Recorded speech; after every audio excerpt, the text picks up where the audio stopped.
In this recording and the next one, I'm going to show you how to conduct an exploratory data analysis for the sandwich data. We began to do this in class on the first day. Here we'll continue that analysis and we'll complete it. If you remember, the goals of the analysis were to describe the distributions of the total fat and calories variables in an Excel file, to compare the total fat content and caloric content for fresh and frozen sandwiches, and to describe the relationship between total fat and calories. So first what we did was we took a look at the raw data, which came in the form of an Excel file. Here it is, sandwiches in Excel. I'll double click on that. Takes a few seconds to come up, and these should look familiar based on our first look in class. So we're really mainly interested in this column here, the T-fat column, and in the calories column. And we also are interested in comparing calories and total fat for frozen and fresh sandwiches. That's the frozen column here. There's lots of other data in this Excel file, but we will not be working with those data. So the first job really is to bring these data into a statistical package where we can analyze them in all the appropriate ways. So for this demo we're going to use JMP. Let me just let you know though, over time you will learn how to perform all these same analyses using SAS. So I just dragged the Excel file over to the JMP icon on my desktop. That opens up JMP, and that actually imports the Excel file into JMP. And JMP has a sort of a very intuitive graphical interface. It's got a spreadsheet-like view of the data, just like in Excel, although this is not an Excel file. There are some panels on the left-hand side, which for now I'm going to skip over. I want to get straight to the data analysis. We'll learn more about JMP and the panels on the left-hand side as time goes on. So basically we want to analyze some data array, right? Looking at the distributions of data, we're beginning to analyze the data. So you simply click on the Analyze option on the menu, and you click on Distribution, because we're going to look at the distributions of various variables. And then you get to choose which variables you want JMP to help you look at the distribution for. So we want calories. I'll make that a Y column. Click on Y columns. And then we also want T-fat. Click on T-fat. Click on Y columns. There are always lots of options where you can fill stuff in, but we're going to just keep it simple and click on OK at this point. And JMP brings up a screen that should be familiar based on our first look in class. You get histograms for calories and total fat. You get the quantiles, or let's just call those percentiles, for both variables.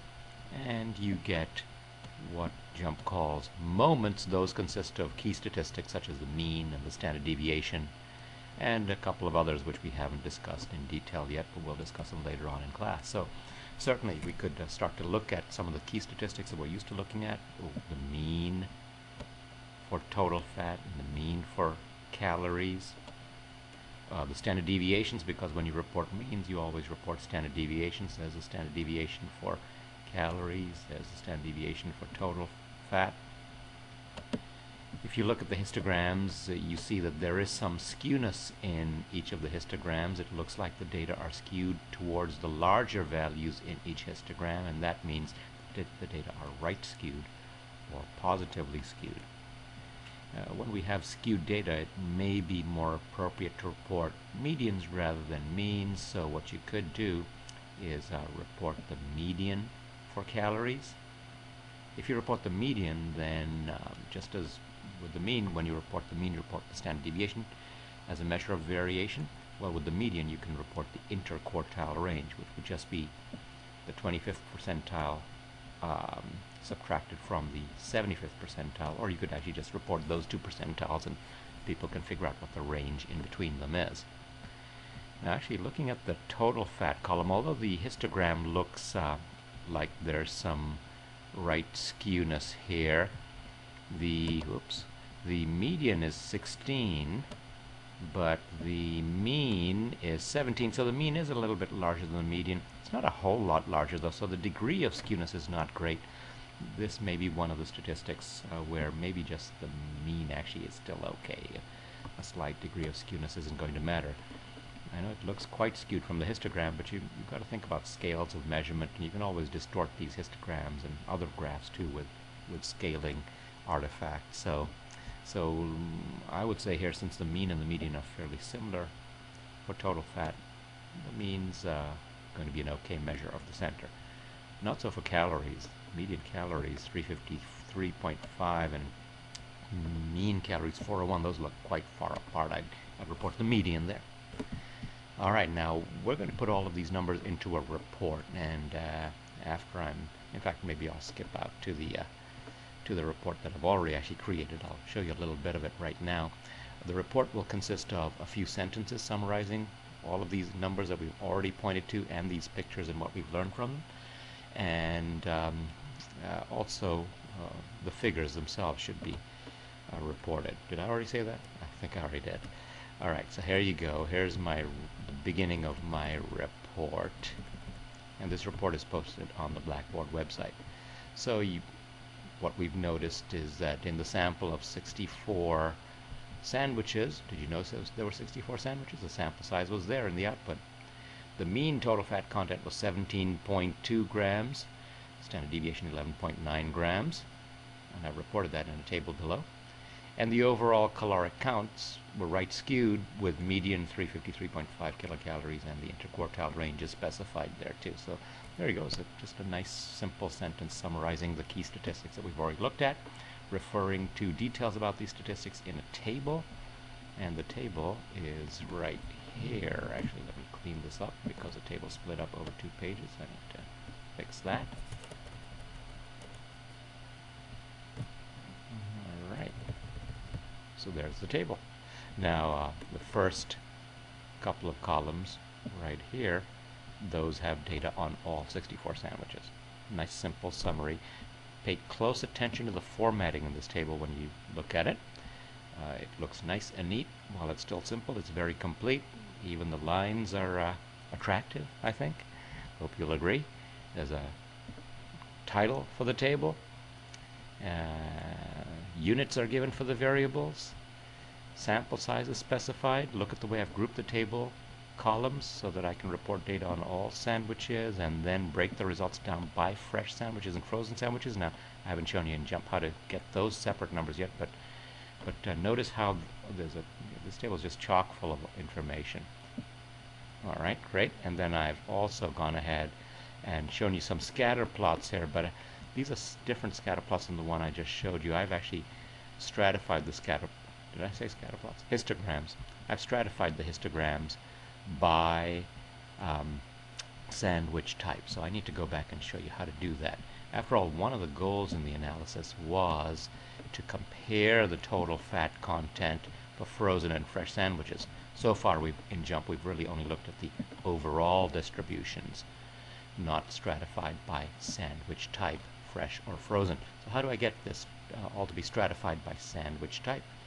Well, let me close out this output window. I've still got my data table here. So that's what this grid is called in JMP, a data table.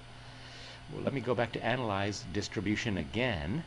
Let me pick on calories and T-fat. I held down the control key so I could highlight them both together, and then click on Y columns to put them both in.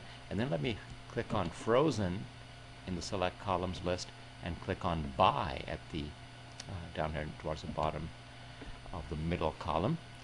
So now we'll get distributions of calories and T-fat by the value of frozen. So we'll stratify the analysis basically. Click on OK, and the output gets bulky now, of course, because first of all, you get distributions where the frozen variable takes on the value fresh. So you have the calories and the T-fat information for the situation where the sandwiches are fresh, and you'll notice that there were 49 fresh sandwiches, and just take a look at the means and the standard deviations and the medians and interquartile ranges and the histograms again, just like we did in the previous setting, and report them all over again. And that's where this, if I go back to my Word document, that's where I got all the numbers in these columns right here, fresh sandwiches, 49 of them. Okay? Lifted them straight from the jump output. And then if I scroll down in the jump output, I find similar numbers for, this looks weird, distributions frozen equals frozen. Well, the name of the variable in which we distinguished between the two types of sandwiches was frozen. The name of the variable was frozen, and then one of the possible values of frozen was frozen. The other value was fresh. So when we're talking about frozen sandwiches, basically what this heading means, here's what the distribution of calories and T-fat looks like. You've got histograms again, you've got the means, medians, standard deviations, quartiles, all that good stuff. Notice there were only 15 frozen sandwiches. Now I'm going to let you go back and think about this, digest all this information. You can stare at these screens if you want. Basically, I've summarized all of the key numbers right here for frozen sandwiches. And maybe what you need to do is just look at my table.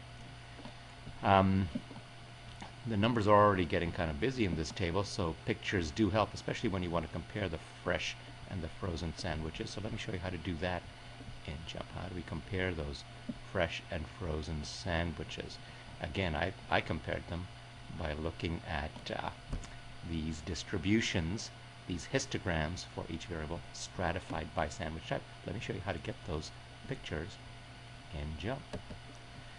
Now you actually have the histogram stratified by type.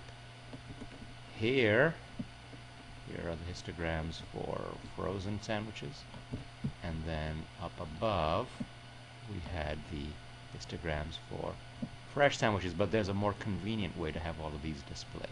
So let me do that as the last part of this recording. I'll go to get those nice histograms like you see in the report. I'll go to Graph and Graph Builder. Graph Builder is where you can build nice graphs like the ones in the report. Alright, Graph Builder is great. You basically have an empty frame, and you, like it says on the screen here, drag and drop variables from the select columns list onto the frame. So here's what we want to do, folks. We want to, let's take total fat first. Highlight total fat. I'm going to drag that over to the y-axis. So I'm dropping it there. Drag and drop, and now I get just a vertical dot plot right now. That's not what I want. I want a histogram, so I can move my cursor over the frame here, over the plot, and right-click on the right mouse button, and then basically highlight points, highlight change to, and then I see that histogram is one of the things I can change to. So I'll click on histogram. There's a histogram of total fat, but this is overall again, so that's not what I want. I want this histogram side by side for frozen and fresh sandwiches. Highlight frozen in the select columns list and drag that over to the top of the frame right here. I'm at the top of the frame, just drag it over and drop it, and you see that I have a histogram of fresh and frozen sandwiches total fat context. And basically I cut and pasted this into my Word document. The way I did that was I clicked on this big fat plus sign in the toolbar, and then I held down my left mouse button in the top left hand corner of the picture, and I dragged my mouse all to highlight everything I wanted.